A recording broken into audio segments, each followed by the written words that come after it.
Support for 100 Watts and a Wire is brought to you by 100wattsandawire.com. To subscribe to the show, simply click the RSS feed.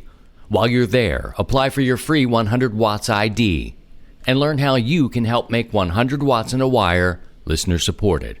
Click the donate page and pick the option that works best for you. We've got a traveling toolkit, 100 Watts and a Wire gear, and more. That's 100wattsandawire.com. And ICOM. Create your own band opening. ICOM's newest SDR transceiver, the IC9700, is coming soon. Visit icomamerica.com/amateur for more information.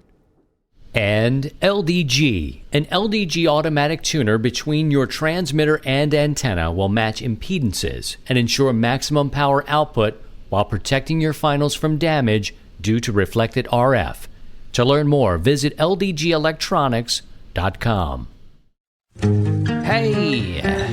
And now, from Grid Square Echo Mike 48, this is 100 Watts and a Wire.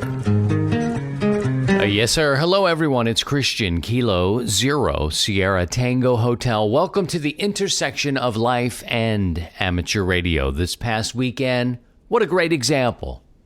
The Super Bowl. Super Bowl? Nah, man, not so much. Well, you know what? Like 50 million people watch this thing. We say we don't care. I don't care about that. Some of my bitch. 50 million people. There they are. They're watching it. To me, I couldn't care less. It was nice, actually, because I didn't get all worked up.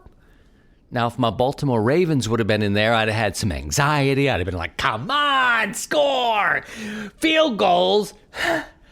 You know, that whole thing. But, I was kind of on the thing of like, who cares? I mean, they've got Big Boy, who I liked with Outkast, but when they announced Big Boy, it's been so much time since Big Boy was actually in the spotlight, in my mind. I'm thinking Big Boy's a restaurant. Like, is that little thing going to come out there and hold up a hamburger and do something? Adam Levine. Sorry, not a fan. Just doesn't do it for me like the pop stars. I don't know. I mean, when you have to take your clothes off to get a pop, I don't know, man. Frankly, halftime came and I went to the radio. I turned the radio on just to see what was happening. There were some people there. Most people were probably watching Adam Levine. Is that his name? Is it Levine? The Five Maroons. See, you don't even know who I'm talking about. I don't know what I'm talking about. I'm going to stop talking about it. I do enjoy, as a production guy, I enjoy the production value. It is usually top shelf, and I've got to take my hat off to the technicians and the producers and everybody down the line who can get that stage in, get it out, get all the pieces together that are moving because there are many cameras. It's a big, big time deal.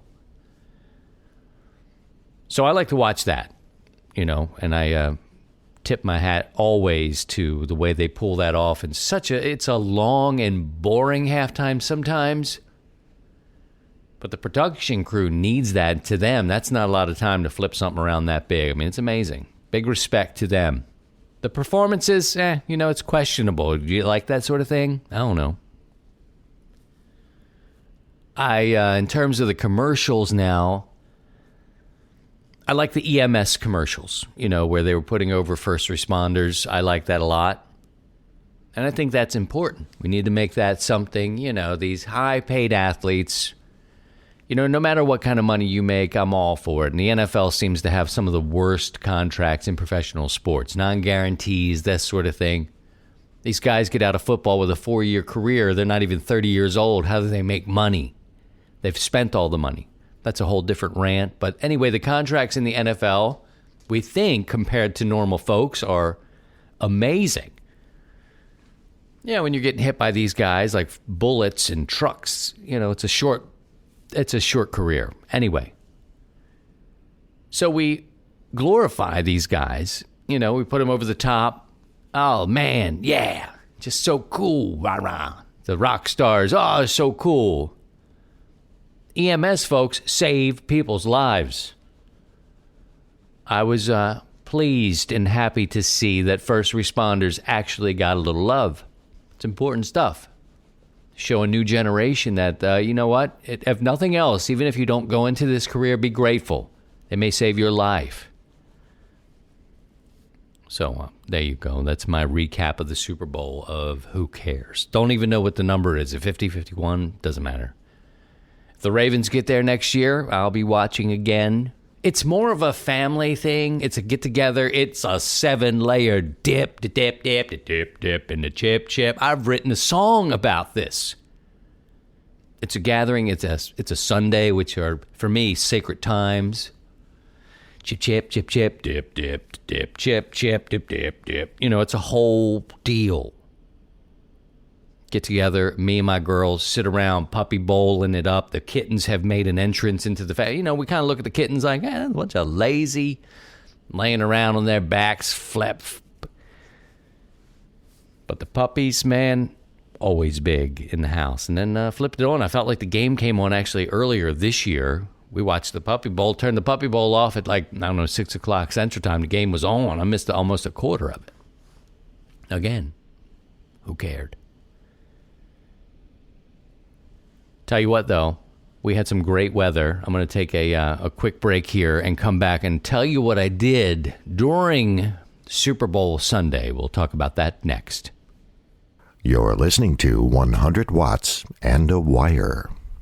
ICOM's newest SDR transceiver, the IC9700, is coming soon. This new radio is bringing direct sampling to the UHF-VHF weak signal world.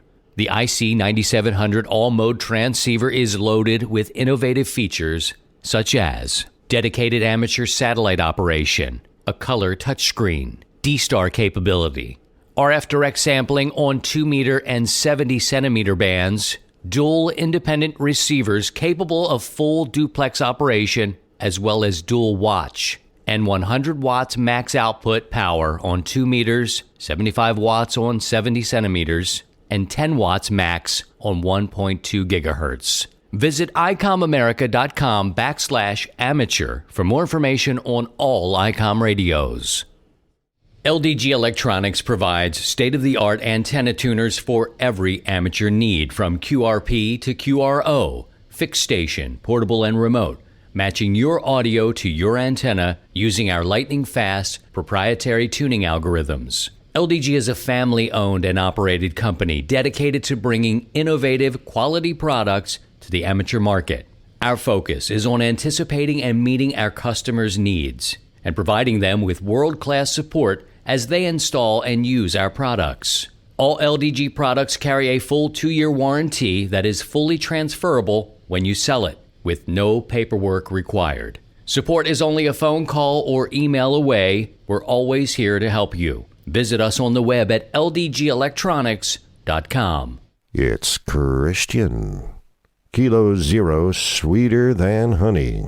Girl. I had the dream over the weekend. Going into Sunday morning, probably early Sunday morning, still dark, I had the dream. Broadcasters know what I'm talking about. It's when you're working at a radio station and something goes wrong. You don't have your music, time is running out, you don't know what element to go to next, you're having an issue. Luckily, in my career, 27 years or whatever we're at now, I haven't had like a complete meltdown failure. It's almost like your headphones fall off. I had a friend who had headphones fall off onto the turntable. That wasn't on the radio. That was in a nightclub. That was awful. I've had another friend, colleague, locked himself out of the studio. Yep, music ends, click, dead air. I mean, it's a nightmare. That's a nightmare, and broadcasters dream of this. Here's one for you. I'm working at a radio station in Canada. I don't know. I'm sure it's a lovely place and a wonderful station. Anyway, Alanis Morissette, here you go with the Canadian station. Alanis Morissette, young Alanis Morissette, you know, like the You Ought to Know, the hair and the, you know. She did ring my bell there for a minute in the early 90s. She's having tea and lunch outside of the studio, young and pretty Alanis. I've got a break coming up, and I felt like I was sort of prepared. I had the commercials ready to go, and there was somebody there that was sort of training me, but they were on the phone. Of course, they're like on the phone. Like, who's on the phone when I'm about to do a break? Totally a wanker, clearly, looking for a new gig, probably. Anyway, it's time for me to give, and I go into the weather, and I'm talking about Canadian weather. I talk about Alanis. No idea where the commercial was playing, where it was coming from. And I'm like, I just woke up. Like, what? Yeah, it's like you kind of talk, like you're trying to catch, like you're in there and you're coming out of the dream. Nightmare scenario. I've had them in the past before where I didn't have enough music, and songs are distinctive. It's like Tom Petty is playing and time is running out. I need a new song. Where's my songs? This is why if you're in broadcasting today, the old schoolers and myself, because, I kind of came along toward the death rattle, as Lester Bangs would call it in Almost Famous, where you'd pull an hour of music for yourself. You'd pull an hour as, at the end of your shift for the next broadcaster. So that woke me up quite early, and I thought, you know what? We've got a beautiful day ahead. It was going to be 57 degrees. It was actually 57 on Saturday. And they said we're going to get in the 60s on Sunday. And I thought, well, you know what, man? I'm going to have breakfast with my girls, and we'll go out. We were planning on doing the whole Super Bowl thing that we talked about. And they're playing, this is a time at 4 and 8 where they're constantly playing. And the 4-year-old is like, we got to play. And they're playing with each other. I'm like, you know what I'm going to do? I'm going to go set up and portable. I'm going to take the portable station and set up. And it was just nice, a cool breeze. I set up, it was in the 50s, and I was told it got up to around 67 on Sunday during the day. It's probably true. I mean, I had a bit of a jacket on. I don't have hair. So I took a couple of pictures, and people were like, 60 degrees, I'd be in T-shirts and shorts. What the hell are you doing in that jacket? Well, I didn't have pants on. I didn't take a picture of my bottom half, Speedo and a jacket. Well, what's the problem? Everybody's got a critique, don't they? What are you wearing? What are you wearing? What are you saying? There's a big enough smile.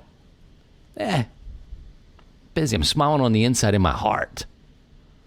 I've saved all my smiles for my girls. What do you need a smile for? Anywho, I get out there and I'm like, all right, let's back the truck up. We'll do it, get on the driveway. We'll go somewhere. It's muddy. It's kind of muddy. We had 12 inches of snow not so long ago, and it all melted down. We got another couple of inches. So it's freezing, melting, freezing, melting. I put up what is basically a homebrew version of the Radio Waves Pathfinder. I didn't know about this antenna. It's probably a remake of something else somewhere else. But I didn't know about this antenna until Radio Waves Pathfinder. And I don't own a Pathfinder, but I took the model and did a homebrew. So it's kind of an off-center fed. It has 3 legs. I've talked about it. One drops down, comes down to the radio, and the other 2 are cut for 40 and 20 like an off-center fed would be. And at 40 feet, man, this thing sings. I get both bands, no problem. I mean, no tuner. That's what I mean, no problem, no tuner. I got myself a new mast here in the fall, and I hadn't been able to use it, so I was excited to do that. It's from Max Gain Systems, 24-footer, and I have it on my trailer hitch of my truck. So we get up about 25 feet. I believe it's a 24-footer. If it's not a 24-footer, it's a 25-footer, but I'm adding an extra foot because of the trailer hitch of my truck is up about a foot. Guessing, So this antenna had some issues. It just wasn't, it needed a tuner, frankly. I put it up there at 24, 25 feet, a lot different than 40. And she needed some help. So I staked down the ends. One went down toward a couple of inches of mud on the top and then hard as a brick. Anyway, I got it in there and put both ends up. We're facing north to south. And it was just so nice. I sat there in the back of my truck, on one of my travel cases, coffee and a nice breeze in the sun, and I listened and I just turned the dial. Heard a station, a special event station. It was for one of the shuttles. I don't know if it was Challenger. And I think they were on 40 meters. That was in Texas. Easy enough to get. Hit that one. There was a station. They were doing the Vermont QSO party. Vermont was my last state for Worked All States. And it wasn't easy for me. I didn't find Vermont until it was my last one. And actually, somebody knew a guy in Vermont, made a call, and we hooked up a sched, and the next thing you know, a schedule. And then I had Vermont. Well, anytime I see the Vermont QSO party, I think of that, and I post it on our 100 Watts in a Wire Facebook page. A lot of people there. It's an interesting and informative way, but I'll put it there and say, look, I've got Vermont here on whatever. Go work them if you need them. It's kind of like Delaware, or it was for Delaware for me. Harder to get. Not as many hams on the air all the time as you can get. Texas, you can get all day, all night. Vermont, for me, no. And then I hear, for a little while, I'm listening to, it's Curacao Island. Curacao. And, this is 2,200 miles away from me. And I'm running, 100 watts. I've got my LDG tuner out there because I needed it. My SWR was just way too high at this height for this antenna. And it tuned it up. Just push the button, click, click, click, click, click, done. All right, I thought, and I'm getting over this hurdle of a tuner. It's probably a different rant than what I want to tell you, but I'll talk about that next. Anyway, I'm calling, and other people are calling as well, this, island. And he doesn't come back, and I'm like, that's cool, man. I'm going to sit here, and I'm kind of cleaning up some of the stuff around me because, it looks like, what is that thing that jumps out of the Tasmanian devil comes out. It's like bust out of the box, and I'm like, all right, let me clean up some of my stuff. I'll sit here, I'll have my coffee, and I'll listen to this station for a while. And I said, well, let me just try to call, and I called for a bit, nothing. Bigger stations, got picked up, and this guy was loud, man, loud. He was probably doing all the work. Yep, you see where I'm leading up to. So I make my call, and he comes back to me, the 0 station, and I call again. He gets most of it and didn't get the end of it. And, I do Kilo 0 Sierra Tango Hotel. He says, okay, Kilo 0 Sierra Tango Hotel. And just at that moment, my antenna comes out of the mud. The long end of the antenna carrying most of the weight comes out of the mud and starts to come back to me. It's rolling back to me and down flat. And I was like, oh, no. And part of me's laughing. I'm like, oh, no, of course this is happening. So I come back to him and I give him his signal report was a true 5.9. And he comes right back to me. He gave me a 5.9. Of course, I was nowhere near a 5.9. I mean, I gave him my call sign 3 times and thought I was speaking clearly, but, Anyway, he gives me a 5.9 and passes some other information, nice, pleasant, quick QSO. Meanwhile, one end of this antenna had rolled itself all the way back toward the mast and was laying basically flat next to me on the ground. Finished the QSO, and maybe my signal report was a 5.9 because this antenna did better on the ground. I don't know, but it is just amazing to me that how this works, man. If you ever find yourself in a situation where you feel it's such a compromise, just try it. Just try it. I'm going to tell you, I went 2,200 miles on an antenna that actually came out of the ground because of the soft mud on the top layer and brought this end and just rolled itself down on the ground flat. And I'm talking to Curacao Island, not Carousel, Curacao. I'm trying, guys. I don't think I've been there. And it made the trip on the ground. One end was up, one end was down. And the technology, I've heard stories where people will say, look, man, I've just put a thing on the ground. I've rolled it out there however many feet, and I've made a contact with just a wire laying on the earth. I also debated in my mind, we have these challenges. We've got these blocks, and some of them are put there by people who shouldn't have put them there. We should inspire young and new hams now to say, look, just try it. Get up there and just try it. See what you can do. I was told by an experienced Elmer who had, 50 years in the game. Well, he also had the money. He also had the land. He had the opportunity to get whatever he needed or wanted. I didn't. I had no money, a young family, and hardly working. This hobby was about to become no thanks, I can't do this right now. I'm interested and I love radio. I always have loved radio, at least since the age of 7. I can't do it right now. Almost put it aside. And then you start hearing stories of, the hex beam, man. Just sit it there on that little 3-foot thing, keep it off the ground. Watch, we'll tie it to the tree and point it out that way, and we'll see if we can reach anybody. Next thing you know, you're working DX on a hex beam, which is a wire antenna, which is not up on a mast, not up on a tower. It's on a tripod on the ground, waiting to go up. This was my antenna. It's like, no way, I got to get this thing up 100 feet. It's not going to work.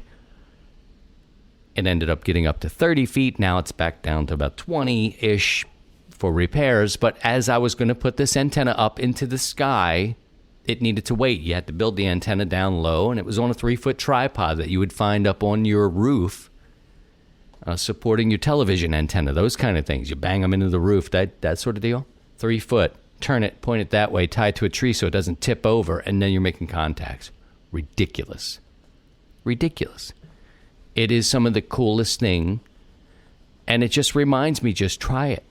And the tuner side of this thing, the tuner. Like, I'm freaked out. I was freaked out that a tuner is a problem. A tuner is a compromise. So what? Right now, I just want to get out. I'm starting to turn the corner. If you listen back to the early episodes, we're up to episode 187 now. We've been doing this for a few years. In the early days, I didn't want anything to do with the tuner. Now my beautiful, great antenna that sings like Rosemary Clooney at 40 feet, has trouble at 25. Tuner comes along and says, let me help you out here. We're going to get out. Help me get out to Texas, Michigan, to Vermont, and Curacao Island, 2,268 miles from my home, as it's falling to the ground. Just try it, guys. Just try it. Ria's back again. Our special ops of this week's going to talk about contesting next. QRO to the people. This is 100 watts and a wire. The new MFJ 2100 is here. It's the Octopus Antenna Hub. It can turn your ham sticks into 4 fully balanced dipoles in minutes. You can mix and match any 4 HF, VHF, and UHF bands. Simply screw in, say, 80, 40, 20-meter ham sticks and a dual 2-meter 440 whip on opposite sides. Now you have an automatic band switching 5-band dipole. It works at any height. Low for local NVIS and high for DX, and say at a fixed height, 20 or 30 feet, use 80 meters for NVIS and 20 meters for low angle DX. It mounts on any mast up to 1 inch in diameter. You can use a fiberglass pole and a tripod, and you're on the air.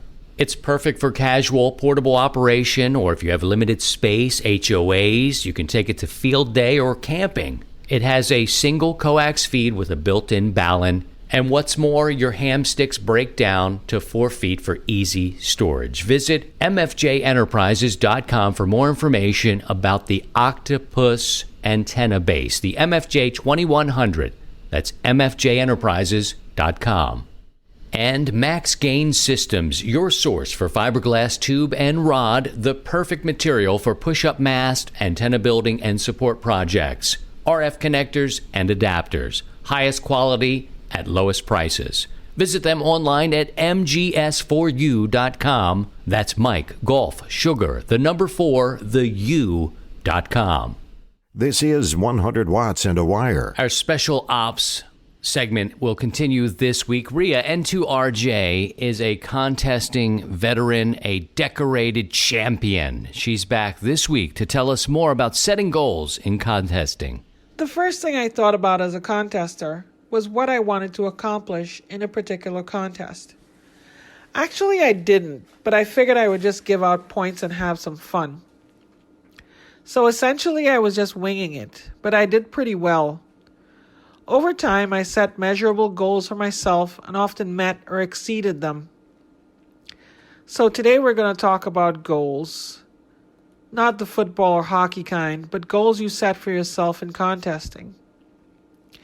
You see, the reality of contesting is that not everyone is a big gun. Not everyone has stacks of antennas, an amp, or even a full 48 hours. Not every DX contester lives in Maine or on the East Coast.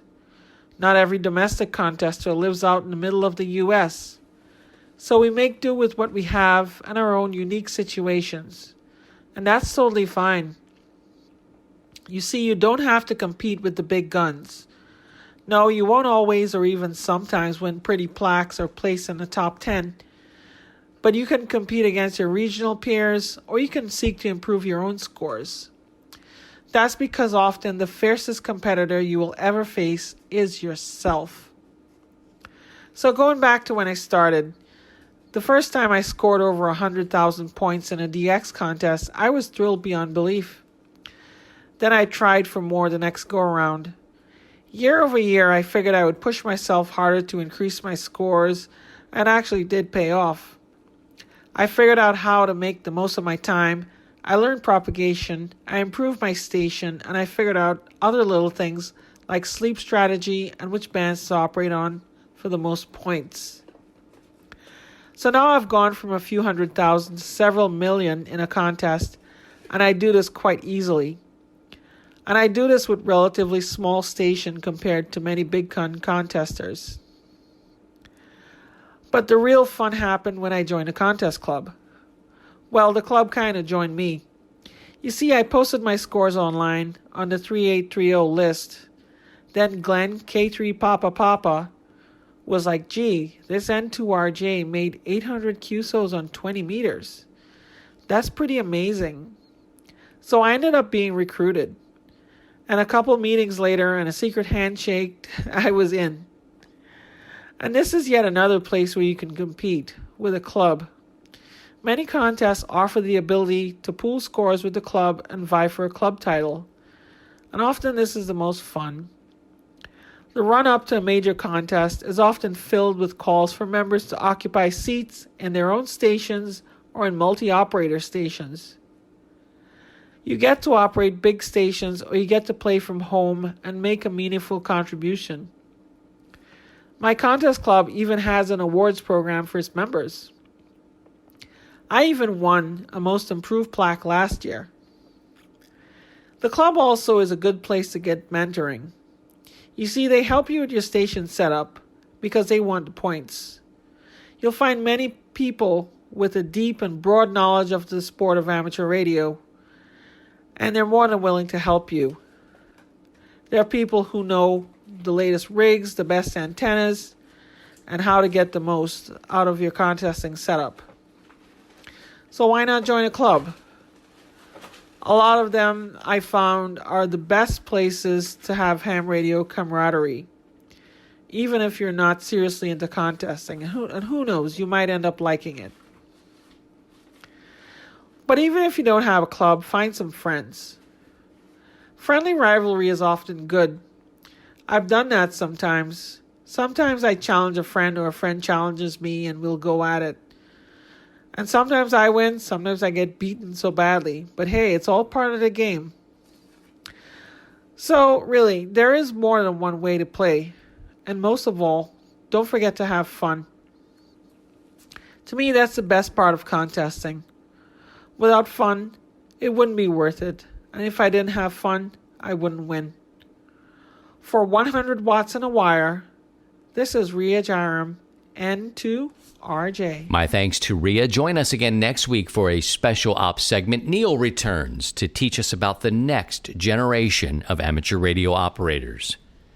In what may be a related story, news out of Newington, Connecticut this week, the ARRL and its board has announced a voice vote that authorized $485,000. $485,000 will fund a project that'll be carried out by a Connecticut media and advertising consultant to develop lifelong learning strategies and programs aimed at attracting and retaining ARRL members, especially newly licensed radio amateurs. $485,000 to consultants. Incidentally, I have now opened my own consultant agency to help consultants themselves teach people about things they don't know, how they can teach people that they don't know about the other things they don't know about. A warning, consultants came into broadcast radio and really did not do a great job with that. Bravo to you if you can get $485,000 out of it. I'm in the market now, too. Take care of yourselves and take care of each other. And by all means, if you can, please try and stay above the noise. To join the 100 Watts in a Wire community, visit 100wattsinawire.com.